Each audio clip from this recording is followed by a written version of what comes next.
Meaning of hydroelectric.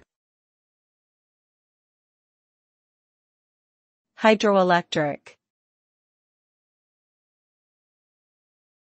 Hydroelectric.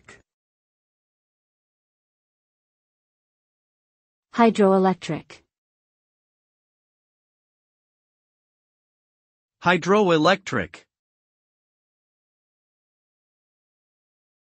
The term hydroelectric refers to the production of electrical power through the use of flowing water. This is achieved through the construction of a dam or other structure in a river or other waterway, which creates a reservoir of water that can be released to drive turbines and generate electricity.